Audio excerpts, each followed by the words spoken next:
So let me tell you a little bit about this section, okay? One thing we're doing now is we're going to look at two variables, okay? Like age, the age of the person and the income of the person, right? And we're gonna try to get some insight as to how these two variables are related, right? As age goes up, what happens to income, right? Does it go up, down? Well, it usually goes up with age, right? At least on average, until you retire, then it really drops back down, right? So that's the point of this section, okay? To look at two variables and to compute and to use measures that will tell us something about how the variables are related.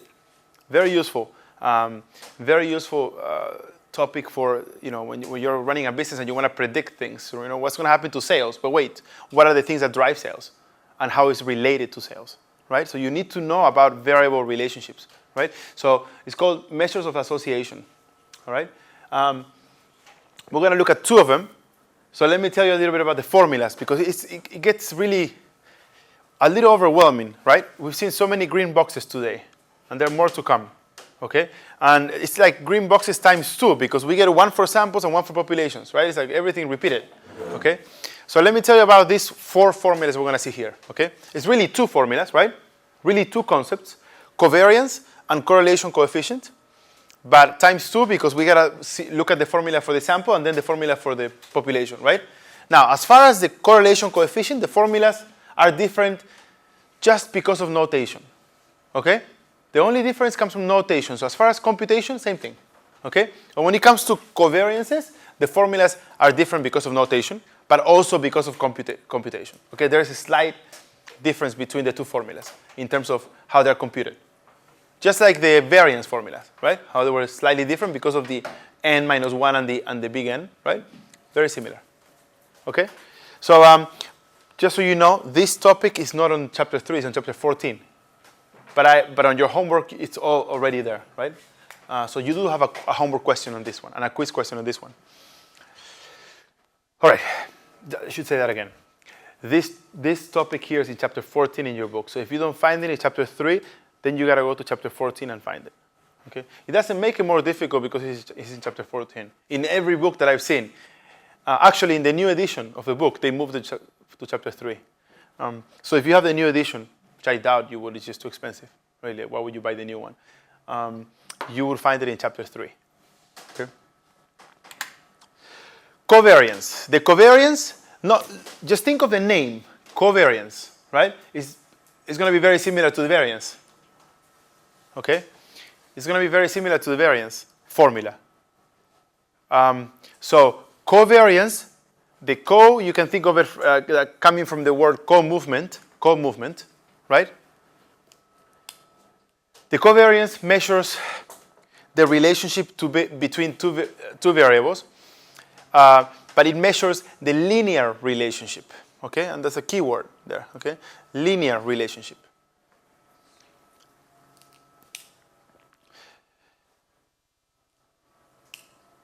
So when I say co-movement, I'm saying when variable x goes up, what is variable y doing? Okay? Is variable y going up? In value, I mean, right? When variable x goes up in value, what is variable y doing? Is it going up? If it is, then they're positively related. If it is going down instead, they're negatively related. So basically, if 2 variables move in the same direction, we say that those variables have a positive relationship. If 2 variables move in opposite directions, we say that those variables have a negative relationship. If 2 variables don't have any relationship, then we say that they have no relationship, right? So the covariance will be 0. Okay, so let's look at how that translates into the covariance. 2 variables that have a positive relationship, that means that they move together, right? Are going to have a covariance that is going to be greater than 0, positive covariance.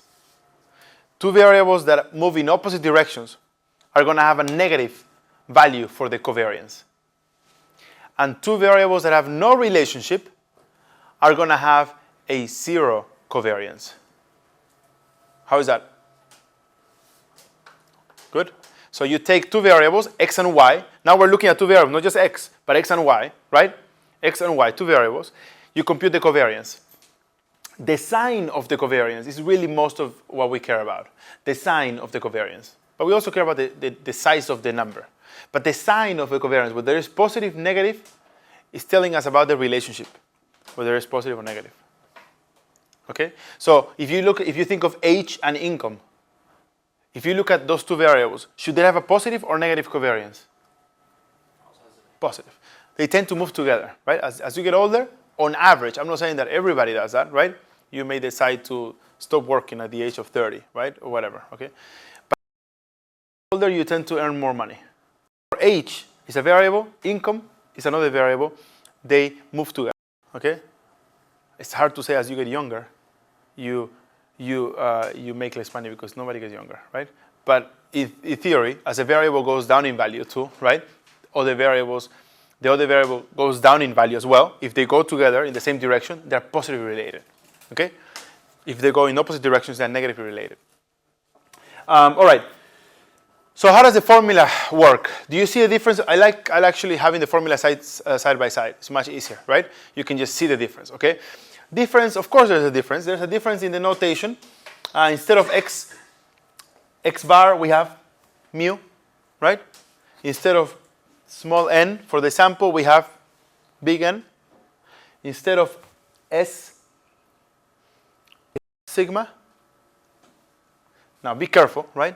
This is not just S as in the standard deviation. The subscript here is very important, right? What is the subscript? XY. So there's a difference between this. They are very different things. What do you think S of X is? Get somebody else. Anybody with, what do you think S of X is? This one here. This one would be the standard deviation of the variable X. That's something that we've seen already before the break, right? The standard deviation of variable X. This is going to be the covariance of X and Y. Even though they look alike, they're very different things, right? What would this be? That's a Y, by the way. The standard deviation of variable Y. All right? So I know there are very small differences in the notation, but they should be making a big difference in how we interpret them. Okay? These are standard deviations. I mean, I could come up with anything. The standard deviation of H. It's H. The standard deviation of the variable H, right? I call it X, I can call it Y, I call it whatever I want, right? This is the covariance between variable X and variable Y, whatever they are. Okay, so now we need data on what? We need data on two variables, right? We need to know what is the data for X, we need to know the data for Y. So for each person in our sample, we need to know how old they are, how much they make.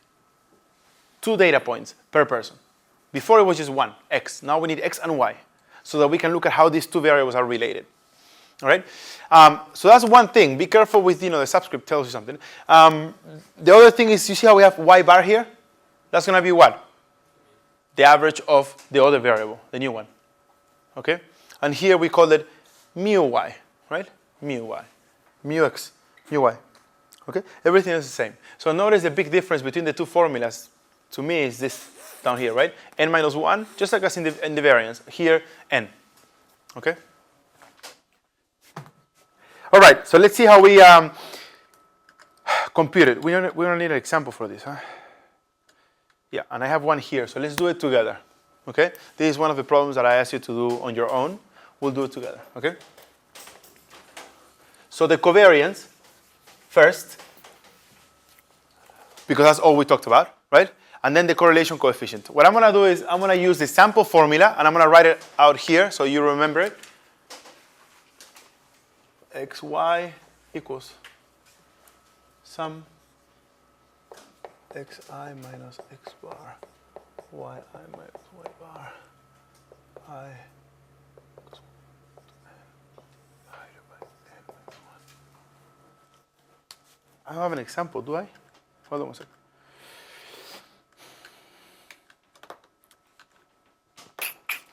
Okay, so that's the formula that we had, the one for the sample data, right?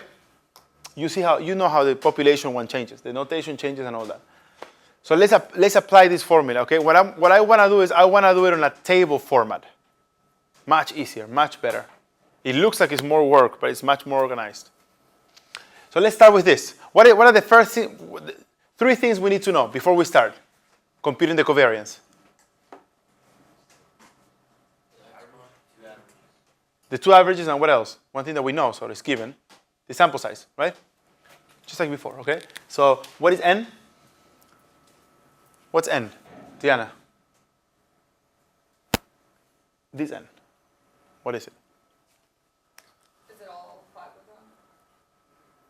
Maybe. Is it? Yeah. Yes, it's 5. You got it. It's 5. You have 5 observations, right? You've basically, this is person 1, person 2, right? You've asked them 2 questions instead of 1. So you know 2 things about them, like their age and their income, right? Okay. So n equals 5. There's 5 observations. What about x bar? That's going to take some time. This one is going to take some time, right? So x bar is going to be what? 3 plus 5 is 8 plus 12, 20, 25 divided by 5, 5. That's x bar. Y bar, 1.3, 2.4, 3.9, 3.4 divided by 5. 0.68. Thank you. Now we have everything we need to start working on the covariance. Okay? So the covariance is good. Now it would be nicer if we had an example in which, let's do this, okay? If we have time at the end, we'll go back to this and do a problem with some sort of story behind it, like some context, okay? But remember, this is just one variable, and this is a different variable, right? And you want to see how are the variables related? Do they move together or not? Now, in this case, our data set is so small, right? We only have how many observations? We said 5. So you can sort of glance through at the data and you get an idea, right? Do you think the covariance is going to be positive or negative in this data set? Just by looking at the data. Don't compute anything yet. Sarah? Negative. Is that right? Brittany, what do you think? So the covariance tells you what? It's a measure that tells you how 2 variables are related in the sense of how do they co-move, right? Do they move together or not? Okay? So by looking at the data, so you go from the left to the right, you can, such a small data set that you can tell, right? If you had 100,000 observations, you could never tell. But in the 5 observation data set, you can. So look, this goes up, this goes down, right? This goes up again, this keeps going down. This goes down, this goes up, this goes down, this goes up. And I know this is contradicting right, at the end, but on average, you see the pattern, right? And what we care about is not what happens as we move from person to person, right? It may not be perfect, okay? May not be perfect, but there may be a pattern, right? And the pattern here is that they tend to move in opposite directions. So when you compute the covariance, you should expect it to be negative. So let's work on it, okay? All right. Let's do our Excel table. Okay, I'm not going to open up Excel because some people get scared when I use Excel. So I will do the same thing on the board. It's going to look like Excel, but it won't be Excel. All right. Xi says what? 3, 5, 12, 3, and 2. Yi 0.9, 0.4, negative 0.5, 1.1, 1.5. Now what? Now it's good to write the averages, right? X bar, Y bar. 5, 5, 5, 5. I don't know if you guys can see. Can you guys see that? Yeah? What's her name? It's too late. Brittany, can you see that? Yeah. And your name was? Gabby. Good. She tried to tell me. But I couldn't tell. Okay. So 5. Y bar is going to be 0.68.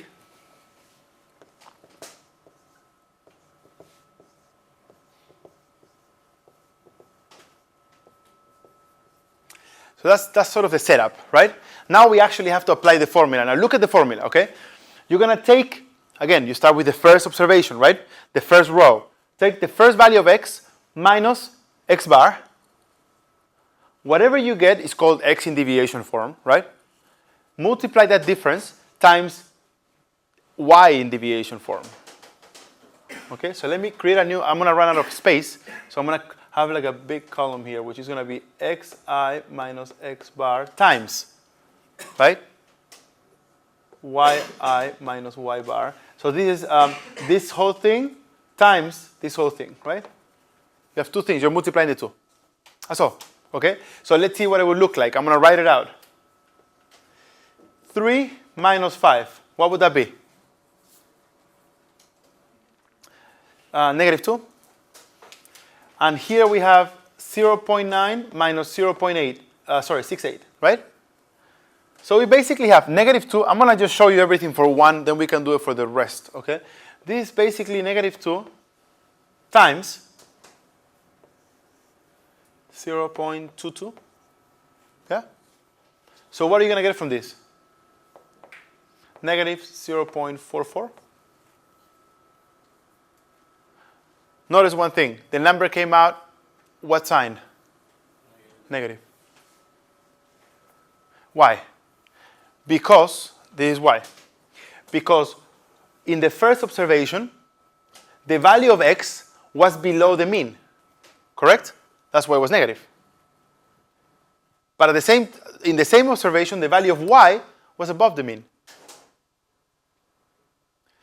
So the y difference is positive.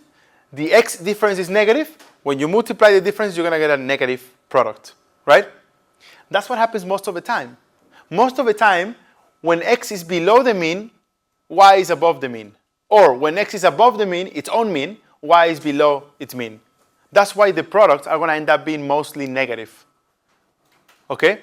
And that's going to take you towards a negative covariance, because that's basically saying when you're high, I'm low, right? When I'm low, you're high. Okay? All right. Now, I did it for 1. In Excel, I would just click and drag down, right? I cannot go through all of them. It's too much, okay? But as you go through all of them, you will notice that most of the numbers that you get in this column are going to be negative. You will notice that. In this case, right? Because the variables are negatively related. So what's the next step? Look at the formula. What's next then? Once we get this product for every single one of the observations, what do you do next? Brittany? Before that. The question I asked is, once you get this number, right? In this case, it was 0.44 negative. But once you get it for every single observation, now you have a list of them. What do you do next? Add them up, right? That's what this means. Add them all up. Now you're going to get a sum, a single number, right? And then you divide it by 4 in this case, correct? Now, of course, this number is always going to be positive. Do you agree? Because the sample size cannot be negative. That makes no sense. Or 0, right? If you have 0 data, you have nothing to do, right? So the sample size is always going to be positive. So the number down here is always going to be positive. What's going to make the covariance negative is what you get up here, right? Okay, and we sort of figure out that we're going to get a negative sum on the top, right? If you keep doing it, you should do it. You should finish this exercise. You're going to get a negative sum. Divided by a positive number, which is the sample size minus 1, you get a negative covariance. So let's see what the covariance should be. Oh, God. Down? Yeah. Negative 3. I hope my slide is right. I got 2 typos already today. Alex? No, so there's no like we do with the standard deviation. There's the variance, like there's no squaring involved, right? No. I can ask you a question though. Maybe we can figure this out. What if I were to do this? Gabby, why don't you help me out with this one? Since I know your name now. What if I were to take y, right? I'm going to take y, I'm going to erase it. And I'm going to, instead of y, rewrite x. I know it sounds weird, right? But I would just erase y. Let me do it. Do this, right? And I'm going to write xi again. So 3, 5, 12, 3, and 2 again. and I want to find what is the covariance between x and x. Okay? What would I get? No? If I try to find the covariance between a variable with itself, huh? Syntax error? No. 1 is not the answer either. Think of what would happen. Of course, I would need to take this out, right? Because I'm not using y anymore, and use x bar again, which is 5 and 5, right? If I do that, what would happen?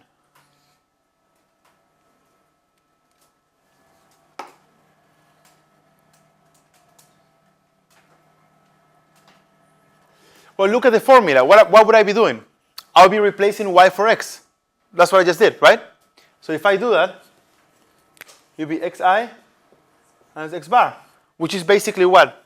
Square. Just this and get rid of this. What is that? What do we call that?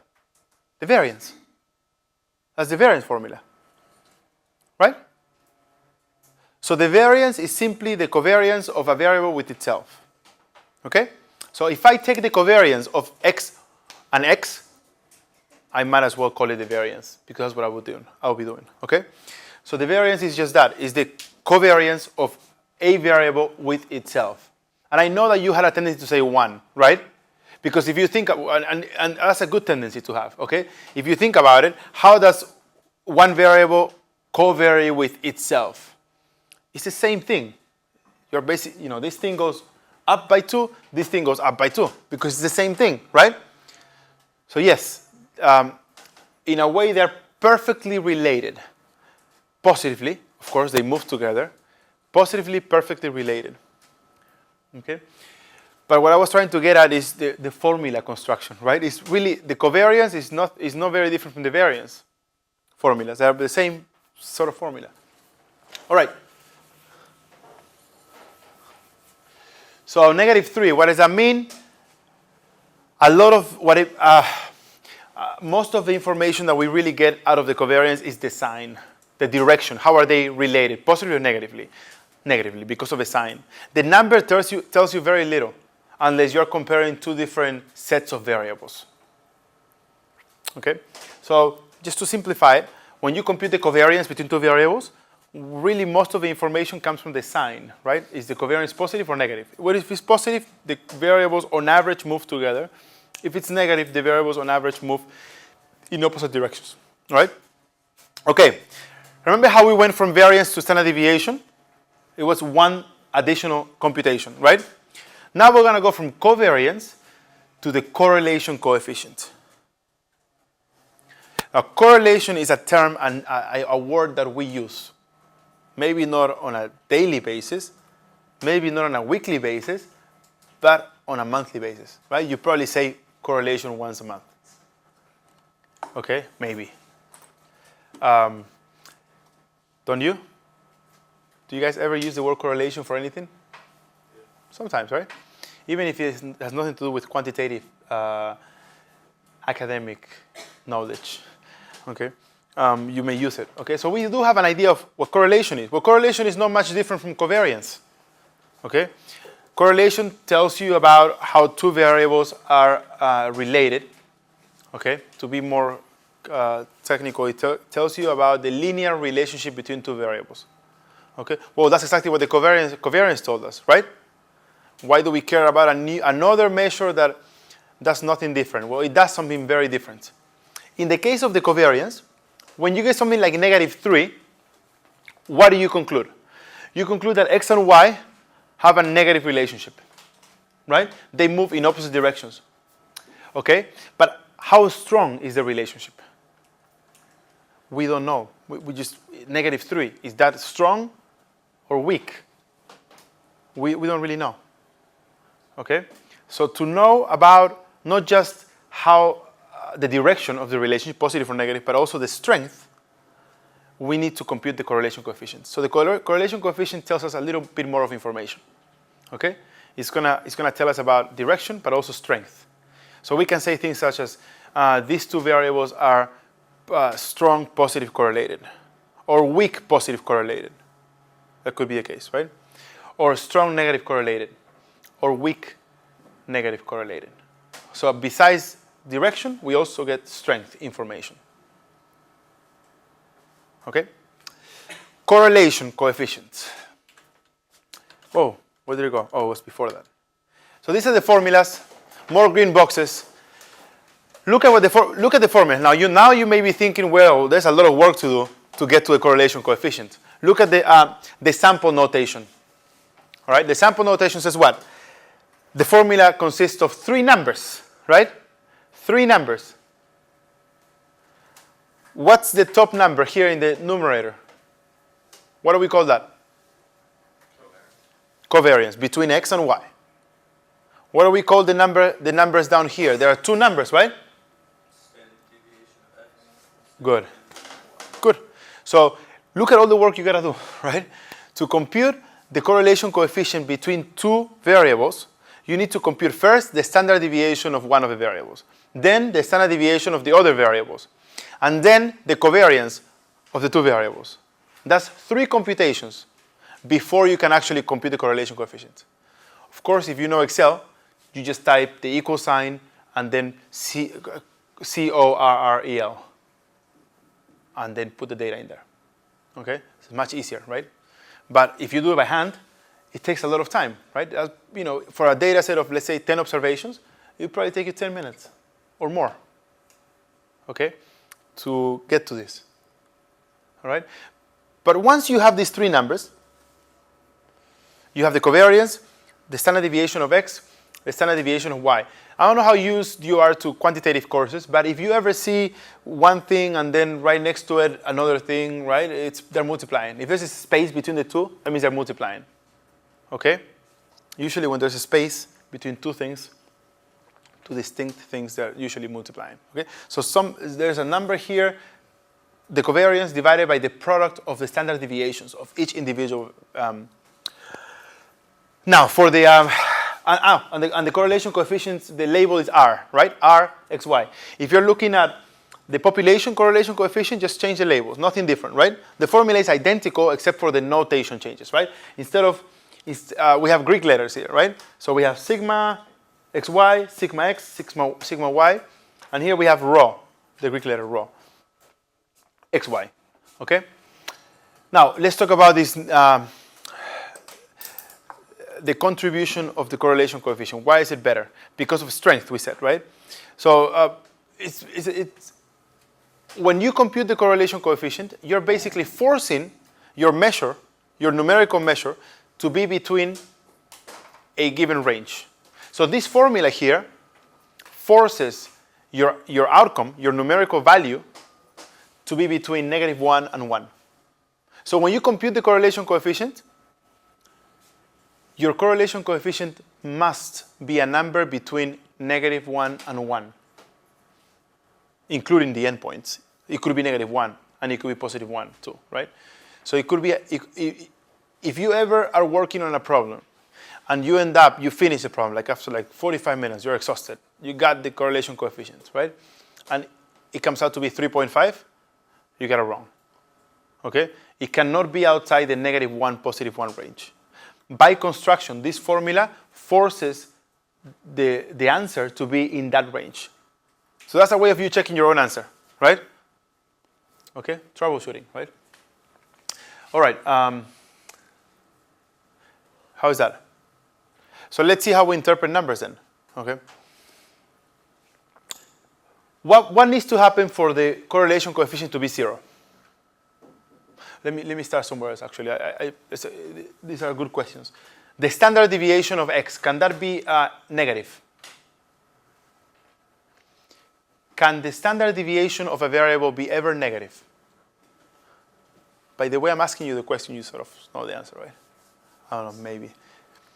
Can the standard deviation of a variable be ever negative? The answer is no.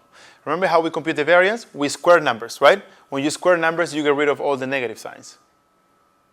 Right? So when you go from the variance to the standard deviation, your standard deviation cannot be negative.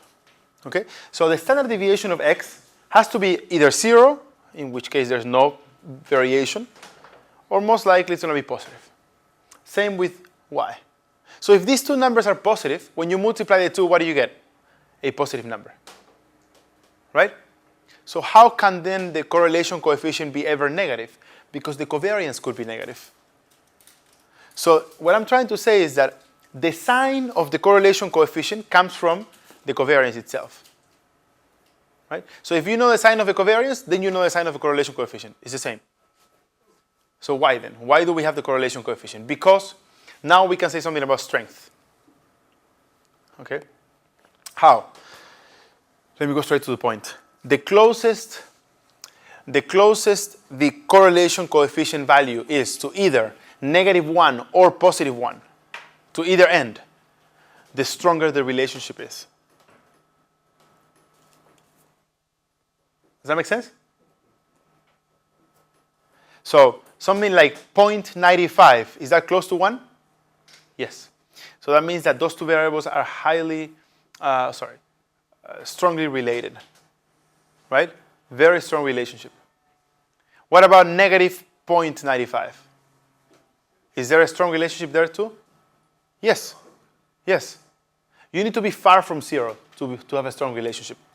So one place in which people get confused is when, they're like, well, -99, that's weak. Why? Because it's negative? No.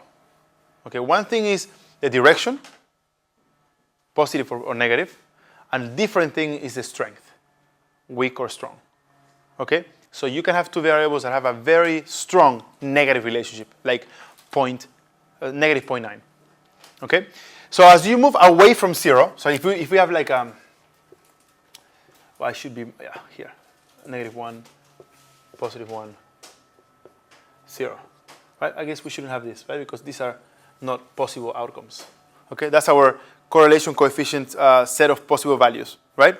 As you move away from 0, in either direction, this means that your relationship is stronger. Okay? As you move closer to 0, then your relationship is weaker. So here, you are in a strong positive area, right? Here, you are in a strong negative area.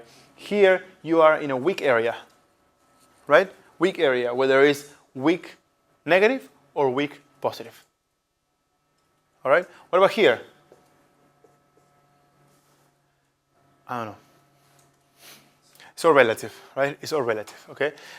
So when you get a correlation coefficient of 0.9, then you know that's strong, right? Why? Because it's close to 1.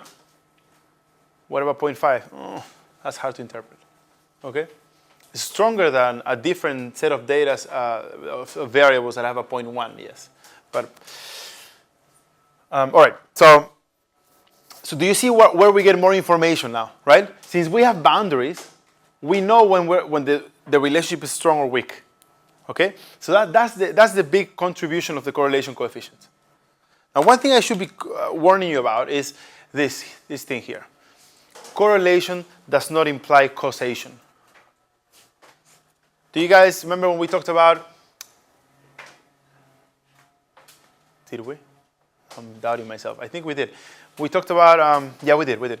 Independent variables and dependent variables, right? Last week. So in economics, for example, right? If I tell you price and quantity, which one will be independent and which one will be dependent? Two variables, price and quantity. Which one will you label as independent?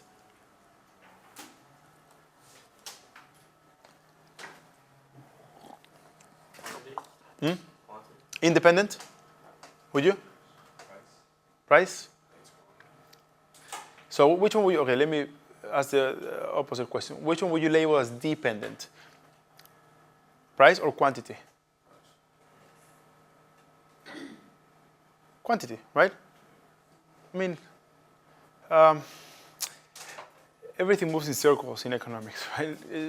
Everything affects everything in a way. But, if you had to pick one answer, it would be price would be the independent variable. As we change price, well, I guess I should be more careful with the question, right? Let's change the question.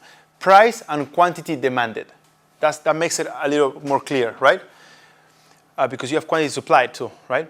Price and quantity demanded. That's a better question, right? As prices change, quantity demanded reacts, correct? So price will be the independent variable. Quantity demanded will be dependent. So in that case, we're talking about causation, right? Price causes quantity demanded to change. Okay?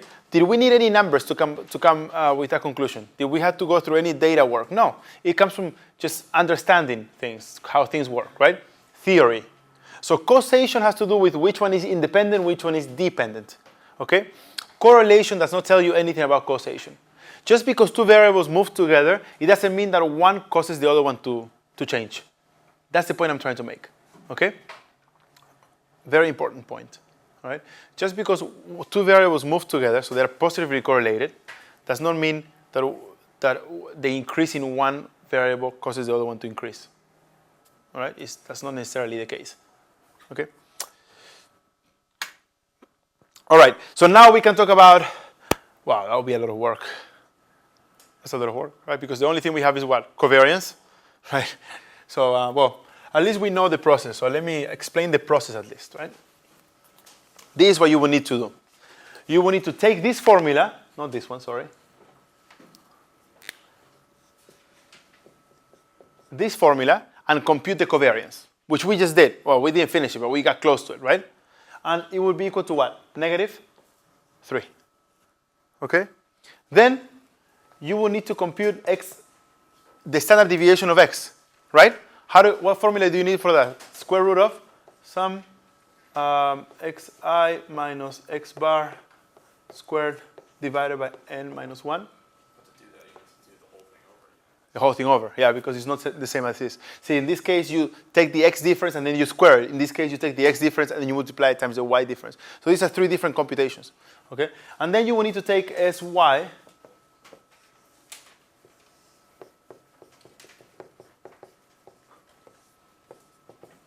Right? So compute this one, then this one, then this one. Now, these 2 we did before the break, right? So you should be able to go through the process, okay? But once you have all 3, then you need to compute the correlation coefficient, which is going to be -3 divided by Sx times Sy. Now, I don't have these 2 numbers, and it would be way too much time for me to compute it, okay? But you should get an answer. Let's see the answer. The answer is the correlation coefficient. Well, if you cannot answer these 2. Do you see why these two are wrong? Why is that? Because there's a -3. I'm sorry? There's a -3 at the top. Yeah, but forget about the -3. Why would these 2 be wrong? Regardless of, without you even knowing the covariance. Yeah. Because they're opposite signs. That's not possible, right? It's the same data set. They have to have the same sign, the covariance, and the correlation coefficient, right? Because the covariance is what gives the correlation coefficient its sign. So this cannot be true, this cannot be true. Okay, so you get 50% already out. Now it's a 50-50, right? Could be this one or this one. Now look at, actually, we need no computations for this one, now that I think about it, right? If you think about it, I'm asking you for the covariance first, and then the correlation coefficient. So can this one be the answer? Why not? Yeah, because the correlation coefficient cannot be outside the -1, 1 range. So you can cancel this one out. You can eliminate this one. Now you know the answer without doing any work. Okay? Right? So the correlation coefficient is -0.96. What can we say about these variables? How are they related? Katie? I guess strong negative. Relationship. Relationship. Yeah, that's right. So x and y have a strong negative relationship. They're definitely strong, right? 0.96 is very close to 1. So to -1. Okay? There are two more terms that I want you to know about before we move on to our biggest topic of all semester, term, 5 weeks. And that's perfect correlation. When 2 variables have a perfect correlation, that means, well, in terms of the numerical value, that means that the correlation coefficient is either +1 or -1, exactly. So it's as strong as it gets, right? So if the correlation coefficient is +1, then you have a perfect positive relationship. That doesn't exist, right? Perfect positive relationships. If the correlation coefficient is -1, then you have a perfect negative relationship. Okay? So you add the word perfect there because it's right at the edge of the range, at the end of either side. Okay, z-scores. Z-score.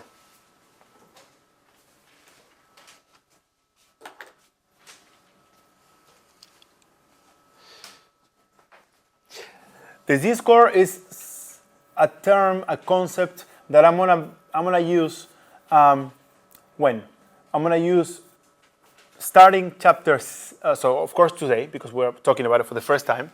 What time is it? Whoa, it's late. I'm gonna have to keep you here the entire time. The z-score is a term that I'm gonna talk about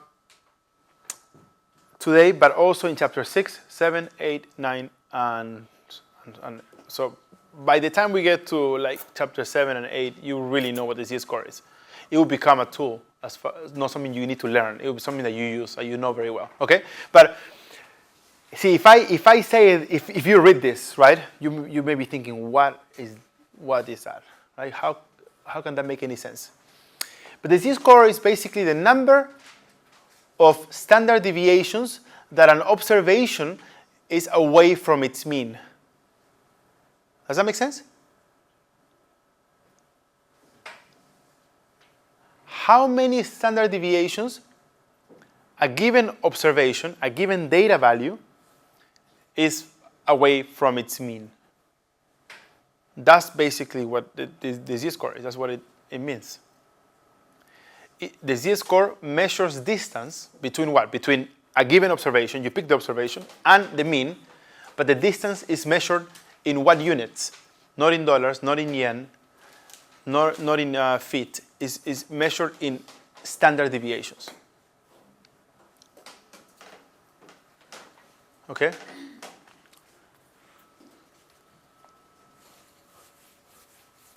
So,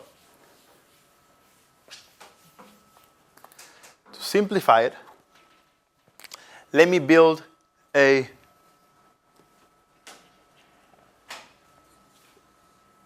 data set. Of course, I'm not going to build the entire thing, but let me just come up with some numbers, okay?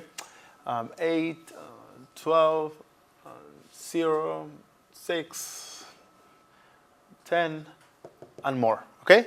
So this is your data set, right? I don't really care about the entire data set because I'm making it up anyway, right? Out of this data set, let's say that x bar equals 7, all right? You can compute the average, right? I mean, this keeps going, right? I don't know how many observations. This is a data set, right? And let's say that S of x, which is the standard deviation, right, is equal to 2. Okay? Can we compute this? At some point, we have to be really good at it. Okay? So you compute the mean, then you compute the standard deviation, and these are your numbers. Then I go back and I say, okay, pick the first number.